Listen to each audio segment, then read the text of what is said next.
Hey guys, my name's Connor. My name's Vince. And this is the Tiny Peyton Podcast. For a long time, we've been fans of the Colts. I'm a season ticket holder. You'll see more of that in the future. But we just want to come on here, talk about the Colts. Now that training camp's starting, we have a couple of things to go over. We're going to talk about first position grades. We're going to go down each position, give them a grade, and whether they're trending up, down, or neutral. And then after that, we're going to go over Shane Steichen's whole tenure from 2023 to present day. Talk about some of the ups, the downs of his tenure as coach of the Colts. And then we're going to get into some questions of leadership. And that is going to wrap our episode for today. So first, we're going to go ahead and get into position grades. Okay, so Vince, we're going to start with quarterback, obviously. What is your grade for the Colts quarterback room presently? The quarterback room led by Daniel Jones, Anthony Richardson, and Riley Leonard. I have this down as a B-. The reason why is because of Daniel Jones coming back from injury. I think we saw a lot of great signs throughout last season, in particular to start the season, that he can run a good offense. It's a great surprise to people around the NFL. It seems that his Achilles recovery is going better than expected, especially considering that he also had a broken leg. And at this point in time, it's only been about 8 months since his injury. And here he is practicing full speed, not limited in any way.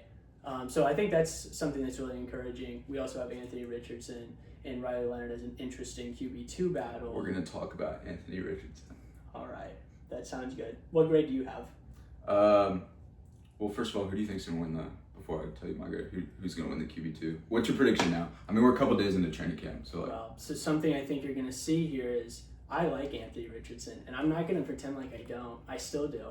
I think every Colts fan deep down feels that way, unless you're like a 50-year-old boomer who hates the modern offenses. Right. But you think after Riley's performance against the Texans? Yeah, I think so. I think Riley Leonard showed about what I was expecting. He plays with a lot of heart. He even shows that he can complete deep passes at times. But I think Anthony Richardson still has some upside that he can. For context, me and Vince are both Notre Dame fans, so we love Riley Leonard. So that's a big revelation to me that Vince is still riding with Anthony. But Anthony's your guy. I mean, I've always liked Anthony. My grade is also B-, actually. Okay. What did you have them trending again? So I have them trending up just because I think the reasons that I said about Daniel Jones, I think you are counting on him to play better than what you saw last year, even to build on last season. And that's why you re-signed him, after the problem, okay, so I have him trending neutral because Daniel Jones, even though he got off to a really hot start, even though he got injured, he played through it. Before he got injured, his play was trailing off a bit, and I don't think that gets talked about enough. So I'll look up his stats real quick last year. Let's see. Daniel Jones. Last year, he had 3,000 yards, 19 touchdowns, 8 interceptions. A lot of those interceptions came in the last 3 games he played. I know he had that fractured fibula or whatever.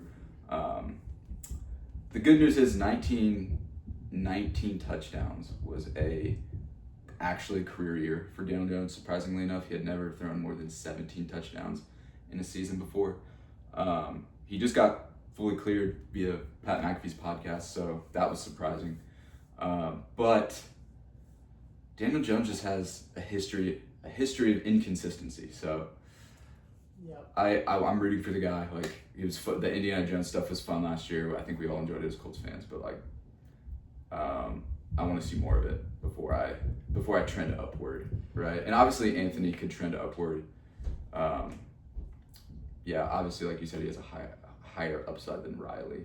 So, yep. I don't know. So, both B-. That's our conclusion. Let's move on to the running back room. What is your grade for the running back room? I have him down as an A, with Jonathan Taylor still leading the room. As long as he's there, it's going to be one of the best running back rooms in the NFL. The only reason it's on A+ is because they lack depth. And that doesn't matter when Jonathan Taylor has 16 carries for 150 yards and 3 scores. But when you get into the third, fourth quarter, and he's already at 20 carries, and you have to have meaningful runs from backups, and it's going to be Seth McGowan. He's a rookie player from Oklahoma, and also I have the Giddens, depth chart. the second Yeah, year I have the player. depth chart right here. You got JT. Giddens is listed as second on the depth chart right now, which he looked good last training camp and last preseason, but then like he didn't do anything in regular season in meaningful snaps yet. So Seth McGowan, 7th round pick this year. Ulysses Bentley is honestly like he has shown the most on the field in the pros out of those 3, and I mean that's saying something about the depth. That's scary to say. Yeah. So what's you got trending? A, and it's neutral. I expect the same thing as last year. I am gonna go with all your reasons, and that's why I'm giving it a B+. Oh, okay. Wow. Yeah. JT has accumulated, we were talking about this recently, he's accumulated a lot of carries, and now he wants a new contract again. I felt like we were just doing this, right? Like what's that meme? Like somebody get these beggars out of here. Like we need to stop. Yeah. He's getting towards the end of his peak years, I believe, and I know he said he wants to retire a Colt. He's saying all the things he should have said last time when he wanted a new contract. Yeah. And I want to give him a contract. I'm not Jonathan Taylor hater. Like he led the league in touchdowns last year. He's one of the best running backs of this generation. I'm tired of going through these contract disputes with him, and I'm really worried about that when he hits that 30-year-old mark. Like, does he fall off a cliff with all those carries accumulated, right? As well as, I'll save it for the weapons, but does the lack of weapons or do injuries stack up in the receiving room and all of a sudden we got to give him 300 plus carries again? I don't really want to do that. And I already made my point about the backups and the depth of the room. So I'm going to go ahead and say trending neutral. So I gave it a B+, trending neutral. Yeah, anything to add to that? Well, I think that's the nuance of how Jonathan Taylor usually plays. He normally has high points in the season where he's feeling and looking really explosive, usually later really in the good, season. and usually, and we've talked about this before as well, November and December is kind of when he crescendos. Which is funny because last year was the opposite. And last year was the opposite. That goes against that trend. So that's going to be an interesting thing to keep an eye on, is how does Jonathan Taylor look to start the season? Because I think that's going to give us a little bit of a clue on how this season unfolds for him. Yeah. Let's go ahead and move into the wide receiver room. What do you have? So I have it as a B- and trending up. And the reason why is because I think you should just look right at the 49ers game as to what the plan is, a wide receiver for next year. You saw Josh Downs lining up in the backfield. You saw him lining up in the slot, running option routes. We're going to rely more on that this year. I don't think we relied on that enough last year at times. And Alec Pierce, off the new contract, he's going to be expected to step into that role, get more targets. You better believe if you're paying a guy that much money, then you're going to give him a lot more targets. You're probably going to see him design screen game, more 15-yard routes, more in cuts, and those are things that we haven't really seen all of that yet. So I'll be interested to see what you have there. Yeah, his route tree needs to expand. No bigger hater of Alec Pierce than me prior to last season. I think Vince can vouch for that. He kind of silenced me last year, especially towards the end of the year. I am now a big fan, but I had the grade as a C+, with some upside. Okay, so our current depth chart, let's pull it up here. We got obviously Pierce. Pierce is the number one guy. Is he a number one guy? That's the question. Josh Downs is the slot receiver, and then they have Ashton Doolin starting at the other boundary receiver, which I'm a big Ashton Doolin fan. He's a gritty guy. He blocks. He does things well, right? He's fast. He's 6'2". But is he gonna start day one? I don't know. Obviously, we're gonna see a lot of Pierce, Warren. We'll get into the tight end room. We're gonna see a lot of Pierce, Warren, and Downs on the field at the same time. Yeah. And I just hope that Downs takes this larger role and runs with it, because I personally believe he can really thrive in this role. Everything that Reggie said about him. But then you got Laquan Treadwell's looked good in 2 preseasons now. But do we he's 31 and a bust. Westbrook Akine, he's gonna get some third down big boy targets, like maybe a little like I don't even want to say Walmart Pittman, like what's even lighter than that? You know what I mean? Like dollar store Pittman, yeah, like he's gonna get Pittman reps, but obviously he's not gonna produce like Pittman himself. So Anthony Gould, he's just be there for returning punts. Gadget. Gadget. Guy me and Vince saw this guy live was Deion Burks. It's a big surprise he fell in the 7th round in the draft. We saw him play at Purdue and put up a worldie against Fresno State. I believe in his game. I'm really interested to see what he does in training camp at preseason. Obviously, even if he performs well in preseason, I don't expect a big role out of him this year. But he could be more than what your typical 7th rounder usually gives you. So I do have him trending up. There's only an upside for this group, but I don't think their upside merits a high grade quite yet. So what'd you have for the tight end room? Fair enough, and I think tight end room is going to have to be a B+ on this one, and it's definitely trending up. I don't see how you can say otherwise. There's Tyler Warren, who had an excellent rookie season, showed everything you wanted to see out of a first-round pick. And kind of like we talked about with the receiver room, the bulk and the meat and potatoes of this offense is going to be Alec Pierce, Josh Downs, and Tyler Warren, with Mo Alley Cox in there as kind of your 6-man. I'm done with Mo Alley Cox, but yeah, but he's just he's going to be in there to block. I'm so over Mo Alley Cox. He's going to be there to block, yeah. And that's why I have him down as a B+. Is just because of Tyler Warren and what he's going to offer. He's going to line up everywhere. When I saw him in camp last year, they lined him up everywhere, ran him in motion. He did not look like a rookie. He honestly looked like a seasoned veteran if you didn't know who he was. What does Mo Alley Cox offer that Drew Ogletree doesn't? Height? Size? So I think what you saw last year, only blocking. I think he's going to... But can Drew not do that role? He could and probably offer a little bit more receiving upside, but I think that's what I'm saying. Like Mo's an absolute tree now, and he doesn't even have good hands. I've shook his hands before. He has tree trunk hands. His hands are this big, and he can't catch the football. Yeah, it pisses me off. Will Mallory. That's about it. So that's our depth chart. But that's right. I have him. It's funny, I just talked a lot of smack. I had it as an A-. That is solely due to Tyler Warren and his upside. I truly believe in his upside. I truly believe in his role in the offense. Right. I want to see more with him. I want to see him more at fullback, doing fancy stuff. I think we're going to get that more with Shane Steichen. Runs, shotguns, maybe even throw the ball. We saw him do that at Penn State. Line him up at quarterback. Expand his game, right? I think he has a George Kittle level ceiling. Yeah. So, I don't know. This is it's crazy to compare somebody to Gronk, but somebody who can be an all-pro tight end catching the ball, but also be an all-pro tight end blocking. That's the kind of player I see in him. So A-, and Mo Alley Cox had nothing to do with that grade I gave. So let's go ahead and move on to the O-line. All right, so for the O-line, I have them down as an A-, and I think that's going to come to a shock to some people, letting Braden Smith go and having Jalen Travis step in. Jalen Travis is a young player. He's 6'8", 340 pounds. Good reps, though. I am a fan of good reps. 49ers. Go look at his 49ers reps. Looks good. And I think he showed some good things, and that's why you're comfortable letting a guy like Braden Smith go. Braden Smith was consistently playing 10 to 12 games a year. We love Braden Smith. Salute to Braden Smith. Salute to Braden Smith for what he did for this team. Yeah, time to go. But I think his departure could be a good thing to see Jalen Travis step into this role.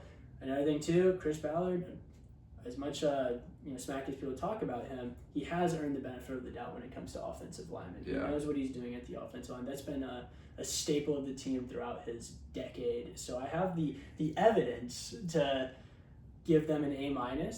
We still have Quentin Nelson. We still have Bernard Raymond. Shout out Q, yeah. And that's why. And you had him trending up, is that what you said? And I have him trending up because of Jalen Travis. I think he has something to offer. I also believe Tanner Bortolini at center can also reach another gear. He's also a young player. Matt Gunn-Collins is also a young player. I think Bernard can even maybe not be an All-Pro, but step up to Anthony Costanzo level player. Interesting, yeah. He is the franchise left tackle, so you could expect that for sure. Yeah, so I gave him a B+. I don't have a lot more to add other than it's the same story what's the saying? Same story, different day. Yeah, with the depth. I worry about the depth all the time with this team. Chris Ballard constantly fails to address O-line depth. But, there's Freeland. There's who else? Is Danny still? Is Danny still there? He's not, but Dalton Tucker is. Dalton Tucker, we did a Farmer in the 4th round this year.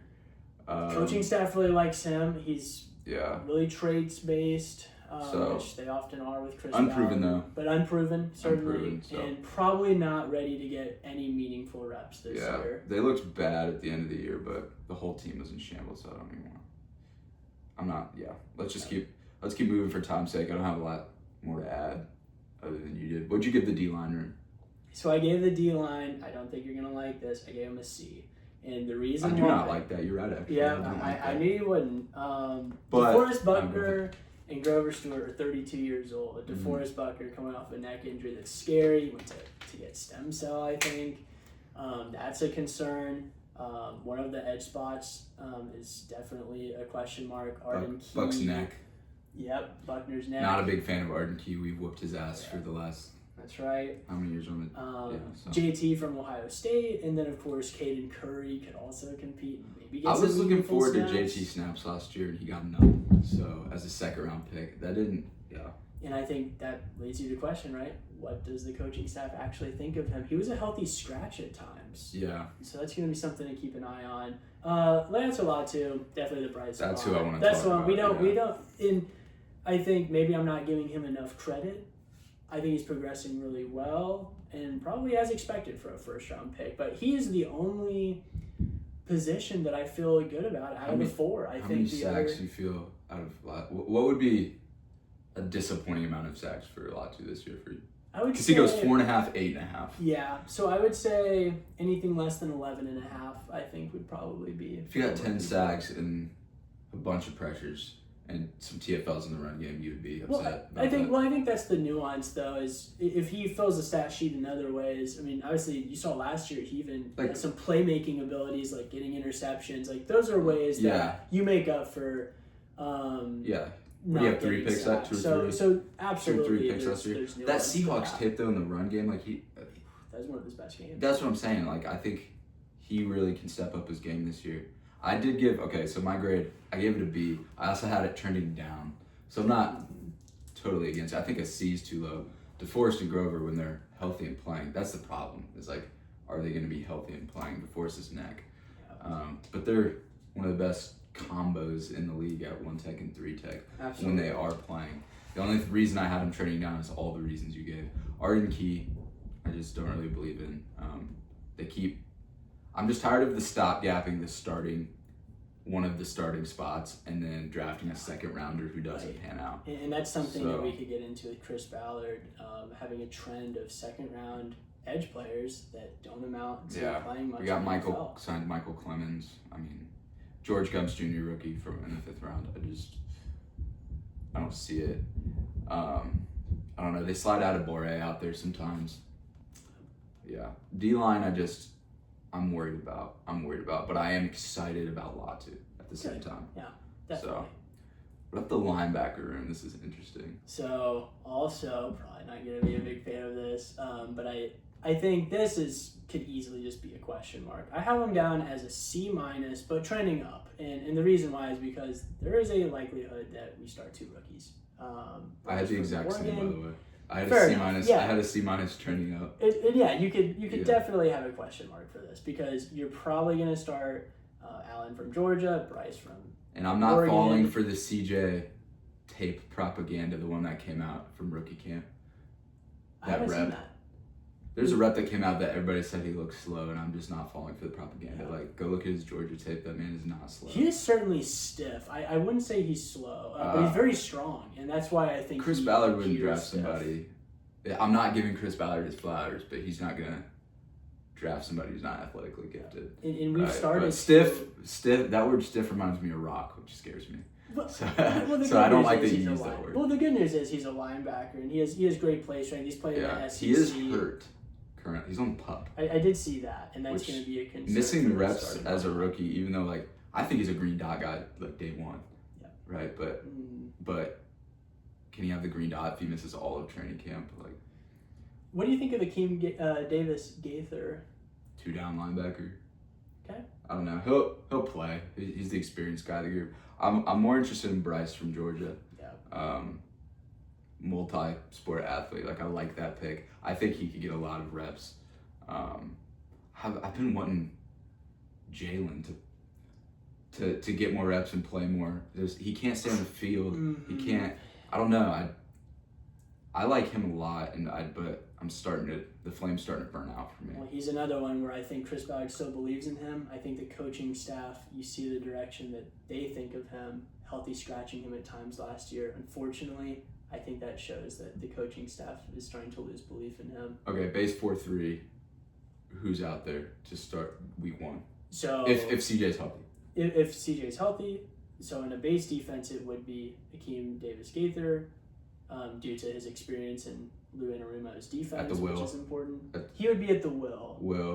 CJ at the mic. CJ at the mic. And then Bryce from Oregon. You think Bryce over Jalen so at the Sam? Yep, and I think he would at times you could possibly see those two rookies on the field at the same time in a nickel defense. I think it's going to depend on what Lou Anarumo thinks. Lou Anarumo has a very complex defense. If he feels like that gives him the best shot, he will do it.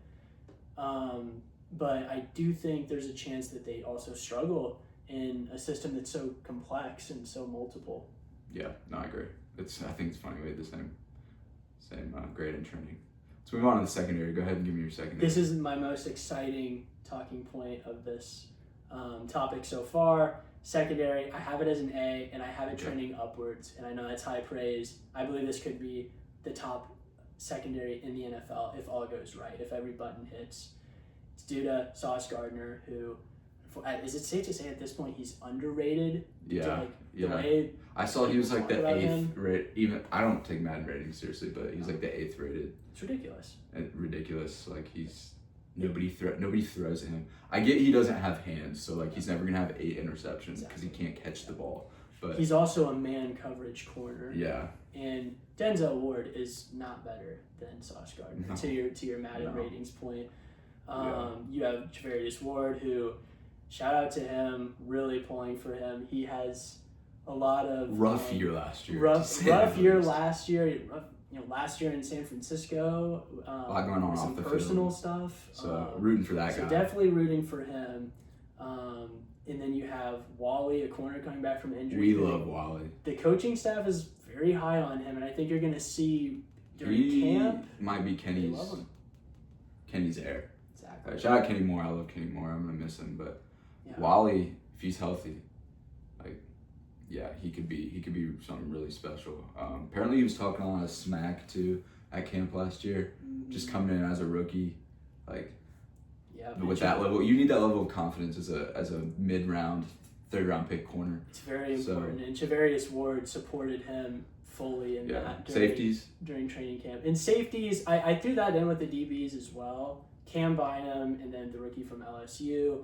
It's a good group. It's going to be a versatile playing style, which fits the mold for Lou Anarumo's defense. If I had to separate that from the DBs, this is realistically a C+ or a B- trending upward. Instead, I fitting him in the DB. I secondary, yeah. Okay, fair enough. Yeah. So that's how I did it as well. I did account them into this. I like their playing styles. I think Lou Anarumo's going to set them up for success. Okay, I had a B+, and I agree with everything you just said. It's just health. I mean, we were starting Kim Mitchell at one point last year, and we had a really good DB room last year, right? Mm-hmm. After we traded for Sauce. Sauce has hardly played any snaps with the Colts, I feel like. He had that really good game over in Germany.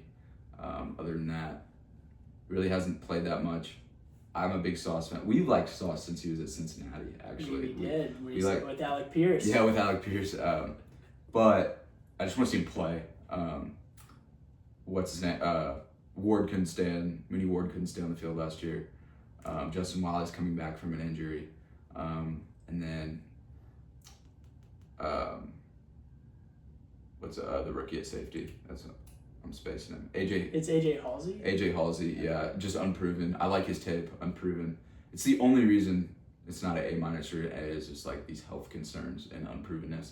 They actually on our Lords have Hunter Wohler starting at strong safety. Really? Yeah, and I know last year before he got hurt in camp, the coaching staff loved him. Yeah, I had really good things about Hunter, so he might get some snaps on like rundowns for sure because he's kind of like that linebacker hybrid. And especially in a trend where you're seeing the big nickel presence and going a little bit with more hybrid style with what the Seahawks did last year with their Super Bowl team. I think there is a chance that you see him playing weird spots on the field and him linebacker-ish. Another thing I wanted to add too about depth is we quietly signed Cam Taylor-Britt, who's been a quality starter. I know he's on a bad defense, but he's played in this scheme before with Lou, right? And he's been a quality starter for a couple years now. I think if Mooney or Sauce do miss games, like I can trust for now. Ballard free agent corner signings have notoriously let us down in the past, but this one I'm feeling comfortable about going into this season. What do you think about Mekhi Blackman from last year? He was a notable piece of the defense last year. Yeah, he was, and Lou seems to like him. You didn't like him last year. Well, he doesn't tackle and he falls down a lot. I have a thing for corners who don't tackle. It pisses me off. Sauce can get away with it because he's so good coverage wise. Mm-hmm. You have to be elite coverage wise to get away with that. But I do like a corner who can tackle. He did get picks though. That's his like silver lining. If he had 1 or 0 picks, I'd be like. That's why he's kind of. That's why I was interested to hear your thoughts on, because he is definitely a playmaking type corner. It's just he has a lot of errors on tape. Yeah, that's the only way. But that's what I'm saying is like, he can be the net like. Hopefully, Cam Taylor-Britt comes in and is that backup boundary, and then if we're getting to Mekhi, then it's like, oh, the injuries are piling up. You know what I mean? Which for that spot, that's a good place to have a Mekhi Blackman. Yeah, as your fourth boundary corner. Right. And then they have Mitchell, who's like, I don't have a big opinion on Mitchell as the backup nickel right now. So Jonathan Edwards, probably practice squad guy. We did sign Jonathan Owens, by the way. So Simone Biles will be at Colts games just to. Oh, that's interesting. Her husband. Yeah. Right. So I didn't think of that. Yeah. So just a little throw out there. Daniel Scott, by the way, who is drafted 3 years ago and who has gotten hurt before every regular season. Yeah, he's had some bad luck. Yeah, so I'm actually pulling for that guy. Yeah. If he gets cut from the Colts, I'm hoping he gets a shot somewhere because I just feel bad for that guy. But yeah, secondary is looking good, and I'm hoping Luke can do something with that. I had a special teams grade. Did you? I did, and the special teams grade is a B, and I think there's some upside. I think from what we saw last year with Spencer Schrader, he seems to be more of the accurate kicker prototype instead of like a power kicker prototype. I have the opposite outlook on him. Really? He missed every kick over 50 yards last year, didn't he? I believe he played, but what a small sample. He had like, how many field goals he kicked last year? Like 17. He got special teams player of the week because he hit 5 in one game. Yeah, I think Spencer's got a big leg. Interesting. I think he's got a way bigger leg than Maybe I just haven't seen it yet. I don't know. Something about groupie missing PATs is really what concerns me. He did that on the Saints. He's not going to win the job. Are you sure? I mean, he hit that big field goal against Seattle, which gives him brownie points, but I prefer Spencer, not just because we're Notre Dame guys, but I don't know. I trust Spencer more. Spencer Schrader also hit a game winner against the Denver Broncos. Yeah. Well, remember he missed and we got bailed out. And I think that's possibly why I have some question marks about. But other than that, though, I don't think he actually missed because that obviously technically didn't. I don't believe he did either. I don't think so. He hit. And that play was dirty. Go look at the when he got hurt against the Raiders. Oh my God, I was so mad. What a dirty play. It's worth mentioning. Yeah, it was a PAT. Very dirty play. Yeah. And they were getting destroyed too. Yeah, and then Badgley has to come back, and And that was a disaster. Yeah. Anyway, we'll talk about last year, but I had it as a C and trending down because I like Spencer. I just said that Spencer's coming off an injury. I don't like Bailey. Riggy's getting old. I don't know if he necessarily put in his best year last year. Right. So it's just like, I think I'm just like a meh. So I gave him a C, trending down. Luke Rhodes is fine. He's just getting older. Like, you know what I mean? Like, I love Luke Rhodes, but yeah.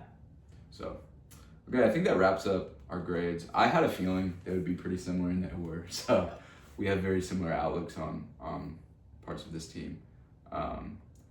Now we're gonna get into Shane Steichen's tenure. Okay, I'm gonna give you a rundown of his 3 years as head coach and some of the biggest highlights. Okay, so year 1, 2023, we go 9-8. Okay, my notes for this season: Richardson shows promise, gets hurt, Minshew mania ensues. Okay, Minshew takes the field, starts playing well. We lose a couple in a row. Some other highlights from the season: JT holds out. Remember, gets a new deal, gets injured, misses the start of the season, returns week 5. But then, remember, Zach Moss was playing really well, and Shane came out and said he wasn't worried about the JT situation because we have Zach Moss. I think that was actually one of his best examples of being a leader in the clubhouse. Interesting. Like, I'm backing my guy who's playing well. Like, interesting. Yeah, for sure. And shout out to Zach Moss. That was a fun season when he was backing up. Maybe JT's best backup ever. 100%. Yeah, like he was. I can't think of it. He's definitely a better. I know him and Marlon Mack. He played one game with Marlon Mack. Right. Like, and then it would be Nyheim Hines, which. Nyheim Hines, yeah. Hines was a way different player than Zach Moss. Yeah, in terms of like a running back. Right. Yeah. Week 7 against Cleveland still haunts me. Remember that game? Mm-hmm. Yeah. Some we officiating. lose 39-38 on a really piss poor pass interference in the end zone. First game we wore Indiana Knights. Yeah, that was a fun Shane game. wasn't happy. So we start 3-5. We climb to 9-7. Yeah. We have a play-in game to win the division at home, under the lights, only to lose in heartbreaking fashion. Yeah. What do you think about that play call that Goodson dropped?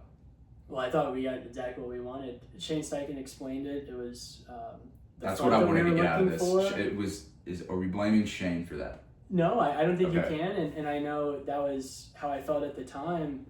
The front that was called was exactly how he dialed it up. We had a little rub on the outside. He had him. It wasn't a good throw by Minshew. But it wasn't a good throw, but it was ultimately catchable. And you have to catch the ball. You got to catch the ball, yeah. So that's how I see that. Tyler Goodson is not on the team anymore. Yeah, and Shane Steichen still really liked him. Yeah, Shane. We always have a joke about him having a fetish of throwing Goodson the ball. He just had to. He couldn't resist himself. People always got mad that we say, like, why wasn't JT in there? It's like, because they didn't practice that with JT, obviously. Like, you practice those plays, right? And Goodson was the guy they chose for that. Like, sorry. And that's the thing people don't see. You go into the week with a certain amount of fourth down calls. That's the fourth down call you practice throughout the week. You know what defense they're going to come out in, that's most likely. So you call that play. That sucked, though. My seats, by the way, my season tickets are right. They're row 10, right on the 20-yard line. Like, that happened right in front of me, and it was like seared into my brain. I will never forget it. So I don't even think I made a noise. I think I just went silent. But I've said, tell me if you agree with this. After the year, Shane proves himself as a top-tier level play caller, as a head coach. We have confidence in him moving forward after 2023.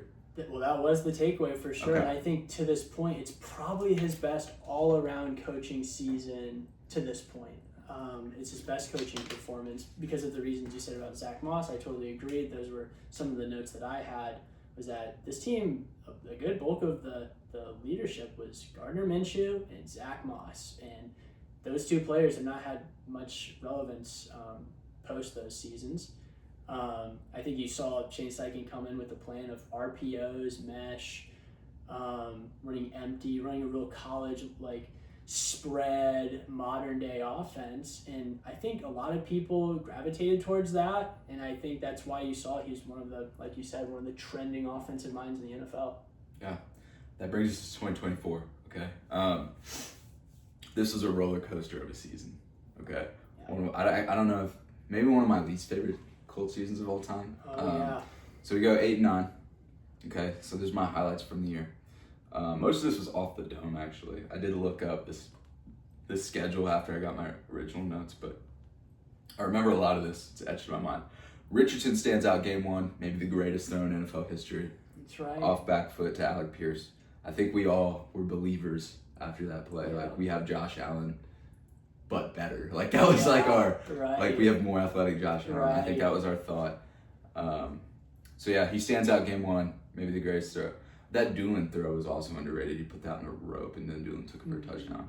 But I said still lacks accuracy, okay? Which was a given, okay? And Anthony gets benched after a string of poor performances, as well as the infamous head tap in Houston, okay? How do you think Shane handled that situation before I go on? Yeah, and I can't wait to talk about this, because I think to tell the story correctly would be to say that we put Anthony Richardson on the JW Marriott downtown. We thought he was going to be the superstar. Yeah. We thought we were etching him in as one of the leaders of the city with Caitlin Clark and Tyrese Halliburton. Yeah, there's a mural down the street from where we're at right now, and it's got It Hallie. still does? Yeah, it's got Hallie, AR, and CC. So yeah, that you're right about that. So. I watched his training camp. I thought he showed some improvement. I really believe Shane Steichen went into this season thinking we're going to run the crap out of the ball. We're going to run the quarterback. Give me more Shane though. Give me more how do you think Shane handled the head tap? First of all, Anthony didn't do himself any favors when he said what did he say, like? He said he was. I got tired. He said, not I gonna got lie. tired. Not gonna lie. That was the yeah. So how do you think Shane handled this situation? Because he got benched after that. I think it really depends on the things that you see behind the scenes, and that's why I think so many Colts fans don't really know the context, because by all accounts, Anthony Richardson seems to work hard, but also like there could be some question marks, in the quarterback rooms. And when you're doing a film session, it's like, is this guy really on top of it? And is he really showing up early and taking care of his business? So, like, if that's the context and, like, he goes out and taps on his helmet and the locker room, you just get the sense that, gosh, this guy is really getting on our nerves, then you do have to bench him for So you something agree with like the that. benching? I think looking back at it, I can see Before you answer that, let me keep going. Yeah. Because there's more context. Right. There's way more that happened this season. So I said Flacco plays. He had a good game against Jacksonville, I think. Right. We lost. That's what had people excited. Yeah, Flacco plays, but the offense stalls after a few games under Flacco. We're in the midst of a playoff hunt. So Steichen puts Anthony back in to save the season amidst a playoff push. He remains very inconsistent, occasionally showing flashes while setting the wrong NFL records for completion percentage. Right. I also said this, to spare Shane a little bit, JT's fumble against the Broncos as well, drastically changed the playoff hunt. But also Shane calls that Adonai Mitchell backwards pass. Oh, right, the trick play that got pick six. So that is on Shane. So two things, because that was really the game of the season. Like, we had to win that game if we had any realistic chance to get in the playoffs, right? Right. And JT fumbles at the goal line, not Shane's fault. Backwards pass, that is Shane's fault. My reaction to all of that is that to say the offense stalled under Joe Flacco is an understatement. I mean, it was some of the worst offensive and football people this and some season. of the Boomer fans that I talked about earlier, they'd be like, "Oh well, Joe Flacco's a better leader." And it's like, he's really not. This is the National Football League, man. Yeah, Joe. Have you ever seen the camera pan to Joe Flacco on the sideline? And he's just like, he's not hyping up the guys. He seems to just be there, especially in this stage of his career. I know he sometimes plays good football at the quarterback position, but that doesn't, I feel like stereotypes are getting in the way of the differences in Anthony Richardson and Joe Flacco's leadership. Like, and to be fair, I don't think that stuff is as common as people think, where a quarterback is just like riling up his troops and, you know, yelling and barking orders. Like, once you've established yourself as a veteran on the team, maybe, but Joe Flacco was not over on the sidelines, to your point. He looked like he was about to fall asleep on the sideline as well, but then they'd pan over to Anthony Richardson. So why do you think Shane did it? Is my overall. I think there's so much that we don't know, and I think looking back at it, like, I can paint a story where it makes sense, and, you know, ultimately, like, it is Shane Steichen's responsibility to keep the locker room together, and we're not inside the locker room. So with that, like, I don't have a lot of, like, concrete, you know, way of judging that. Okay. What do you think? I don't know. I think he handled it poorly, but hindsight's always 20/20. Like, maybe the locker room was so bad after the head tap incident, and they were still amidst a playoff push in a poor division, that, like, we got to spark this offense somehow. Because remember, he went like 10 for 31 against Houston. With a crazy amount of yards, by the way, because he had big completions. Yeah. But he was just not throwing, especially within 10 yards, was not throwing the ball well. I did put, this is the peak of QB pin and pull year 2. Yeah. So, like, which we'll get into that. Yeah. Remember the Jets game winner? Yeah. The Pats game winner, the 2-point conversion. That's right. So I do love when Shane, and obviously Shane has confidence in it, as he should, the pin and pull with AR. So that gives, like, Shane, that's in my Shane Brownie points for the season, play calling wise. But how he handled the whole situation, I don't know. I think the ultimate criticism that we've talked about before is more so with putting Anthony Richardson back in after, like, I benched you. Oh wait, Anthony, come save us. Like, what does that do to a young quarterback's mindset? Like, like, you're not doing him any favors as a head coach. Like, I don't know. Don't start him from day one if you're gonna do, like, I'd rather him sit on the bench and not.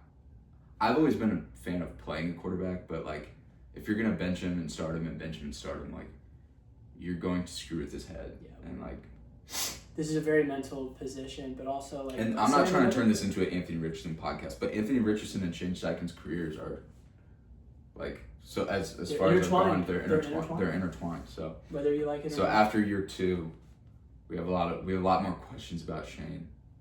We did. Than we did after year 1. Okay. So, going to year 3 last year, okay? But we're going to be honest, Daniel Jones did not impress us preseason.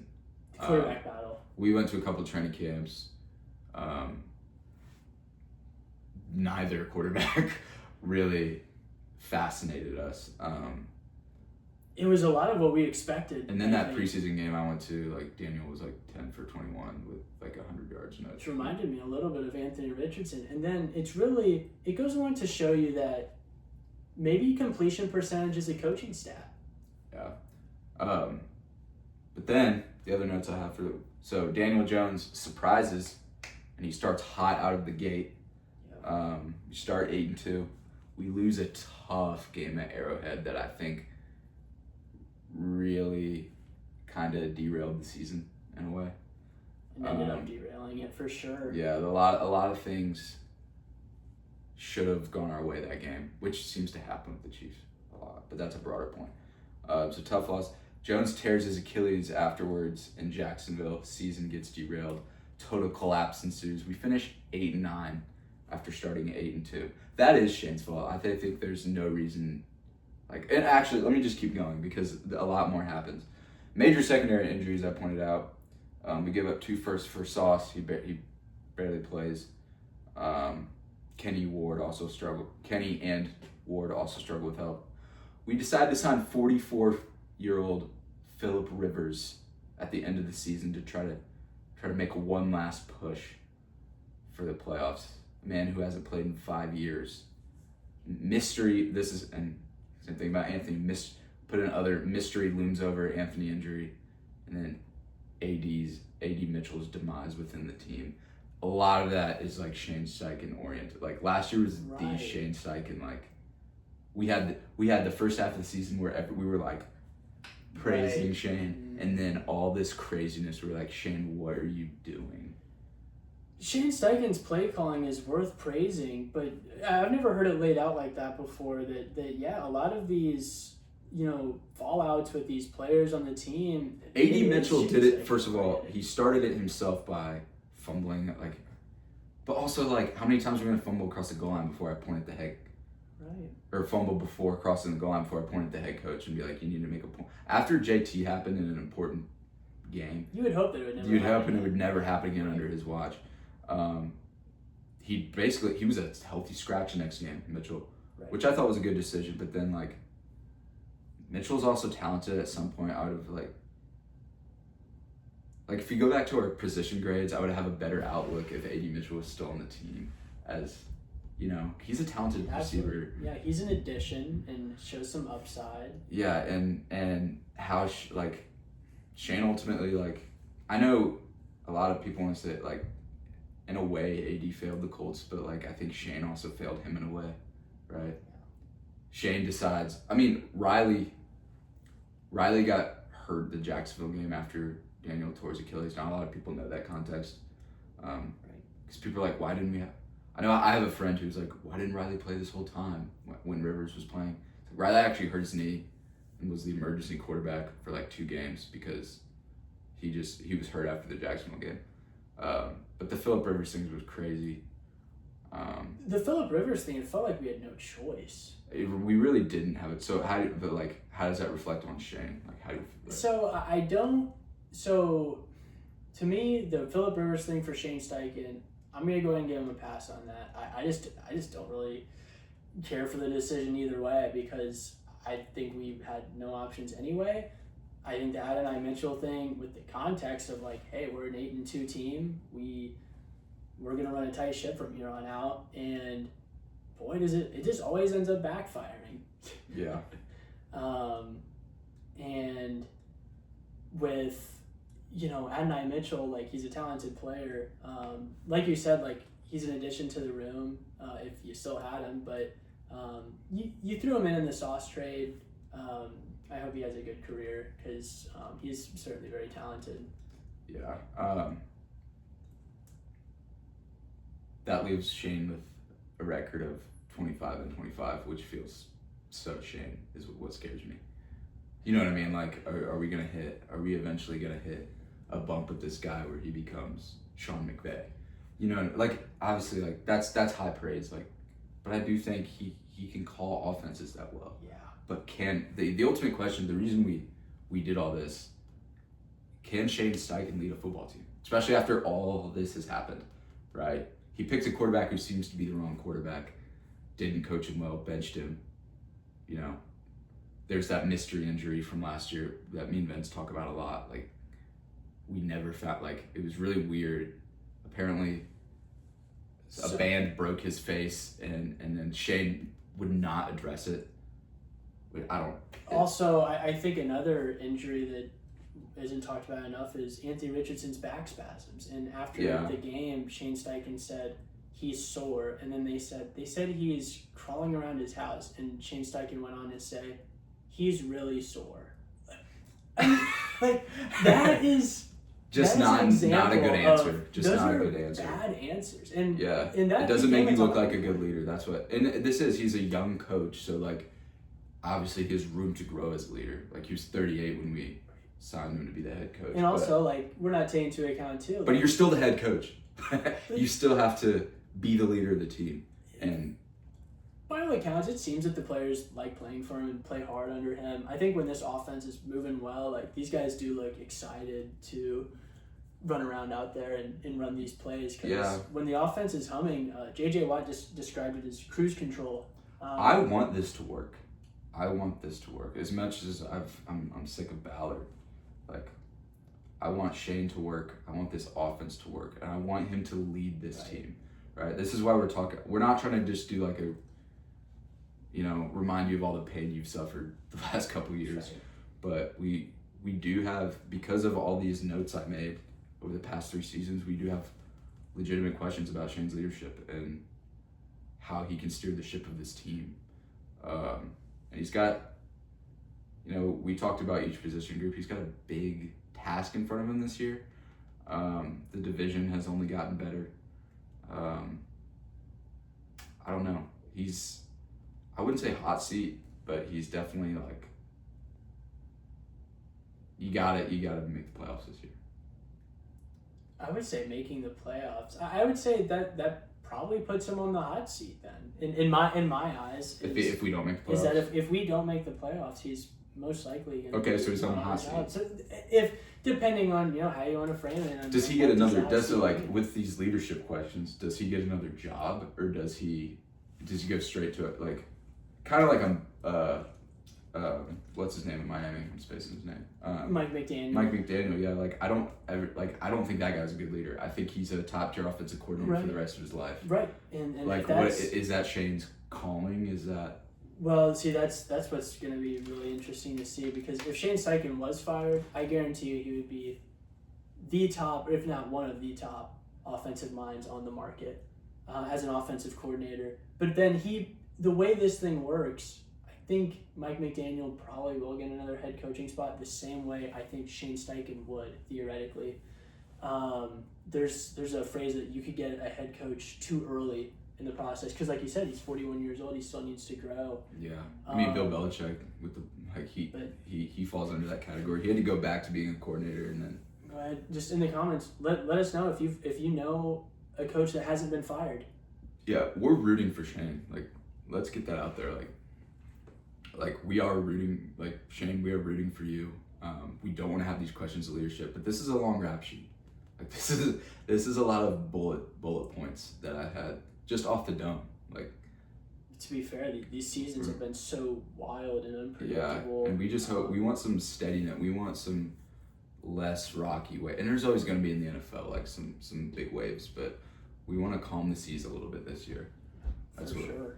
So I think we've talked enough. I think this episode's a little longer than we had planned it, but the dog's coming. Hi, Reese. Just for the end. You can help us. You can come up here, boy. There's Reese.